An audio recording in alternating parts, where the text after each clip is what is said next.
Hi hello नमस्कार मैत्रिणींनो, कशा आहात? तर मस्त मजेत ना. तर चालू आहे रविवारचं आणि मी शनिवारचं असं दोन्ही व्हिडिओ एकत्र केले. तर शनिवारचं चालू होतं माझं मुलीचं शाळेत सोडायचं म्हटलं होतं, टिफिन वगैरे बनवत होते आणि इकडे टाईम झालं होतं त्यामुळे तिचंही आवरायचं चालू होतं. तर हे असं काही रेग्युलर असतं आणि रविवार म्हटलं की आपली एक घाईच असते घरातलं करणं वगैरे. मुलगीचं चाललं होतं काका येतील माझा आवर म्हणून. हे शनिवारचा व्हिडिओ होता आणि म्हटलं चला तुम्हाला दाखवते.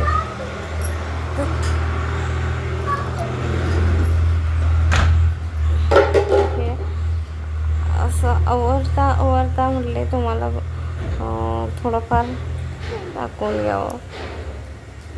तर तुम्हाला पण सोयीचं बघा. माझं बारकं आहे ना, काय करतं तिला शाळेत सोडायचं टाईम झालं आहे पण स्वतःला सायकल फिरवायची आणि त्याचं आपलं स्वतःच होतं चढ सारखं करून किचनमध्ये पळत असतं. तर हे होतं शनिवारचं दिवस. तर शनिवारचं मला आता चाललं होतं माझं पंखा वगैरे, कारण फरशी म्हणा किचनचा वट्टा म्हणा धुवून ठेवलं ना शाळेत जायच्या टायमिंगला की कसं पंखा लावून ठेवते मग वाळून जातं आणि तेवढ्या वेळात आपला स्वयंपाक वगैरे झालेला असतो 11 वाजेपर्यंत सगळा. त्यामुळे किचनचा ओटा एकदा पाणी टाकून धुवून ठेवला ना की साफ राहतो. मग हे तिचं आवरण्यासाठी मी गेले होते, कारण तिला शाळेत सोडायचं टायमिंग झालं होतं. अरे बघा हे आंघोळा करून आलो तसंच बसलो होतं सायकलला.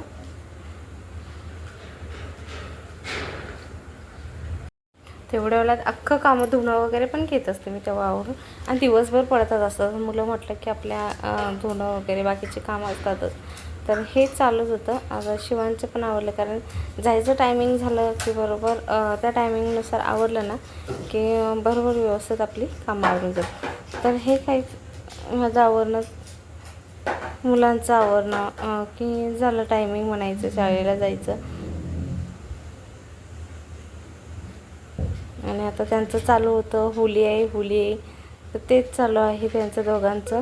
आणि कसं रोडला धुळीचं प्रमाण जास्त आहे त्यामुळे स्वरा थोडंसं मास्क वगैरे लावून जात असते शाळेला.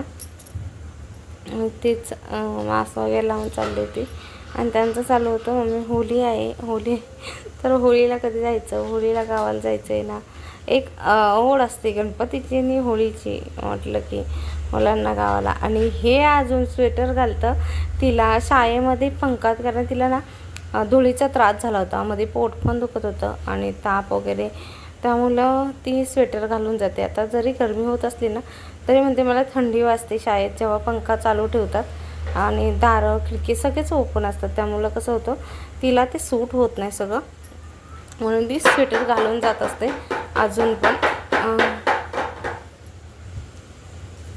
तर तिचं ते चालू होतं, कारण तिला सर्दी वगैरे आताच झाली होती आणि आता तो आजारपणातून थोडीशी बरी झाली आणि चालली होती शाळेला. हे अशी कामं जे वाळलेले कपडे होते त्यांच्या मी घड्या मारून वगैरे घेत असते. थोडंसं 2 मिनटं जरी मला टाईम असेल ना तिला सोडायला, तर 2 मिनटात ही अशी राहिलेली कामं असतात ना ती करून घ्यायची. मग कसं होतं नंतर एकदा कामं हातातून ठेवून दिलं ना किंवा ते काम पडलं की तिथल्या तिथंच राहतं. त्यामुळं जे काय काम हातात येते ते करत जायचं पुढं, पटपट होत जातं. हे असे चालू होतं त्याचं. आता होली म्हटले की धुणके वगैरे वाजवणं ते चालू आहे. आणि हे पहा रविवारचं काय केलं होतं, वजरी वगैरे आणलं होतं. तर स्वराला खायची होती वजरी, तर तिला ते खायचं म्हटल्यावरती चला वजरी बनवली. आणि त्या वजरीमध्ये जी काय असते चरबी, तर चरबीची ही मी वेगळी अशी भाजी बनवली होती, म्हणजे फ्राय बनवली. ती खूप मस्त लागते. तर ह्याची डिटेल व्हिडिओ ना तुम्ही देशमुख किचन रेसिपी या चॅनलवरती जाऊन नक्की पहा. तर खूप भारी लागते वजरी फ्राय केली तर, सॉरी चरबी ही केली मी, मस्त लागते. तुम्ही पण एकदा करून पहा. तसेच वजरीची पण रेसिपी तुम्हाला देशमुख किचन रेसिपी चॅनलवरती भेटेल, तर नक्की तुम्ही जावा आणि पहा. हे असं म्हटले सकाळचं. आणि ही चरबी आहे ना ती केल्या खायला द्यायची. कुठेही तेलकट होत नाही, इतकी मस्त होते ना तुम्ही या पद्धतीने करून पहा. तो जसं आपण एखाद्या चिकनमध्ये मटनमध्ये आले तर मटनमध्ये टाकून देतो किंवा वजरीमध्ये आहे तर ती त्याच्यात देऊन देतो. नंतर ते थंड झाल्यावर ते खूप तेलकटपणा येतं त्या वजरीला वगैरे. तर त्यासाठी हे बाजूला करायचं आणि या पद्धतीने करून गरम गरम खायला द्यायचं. तर खूप टेस्टी लागते.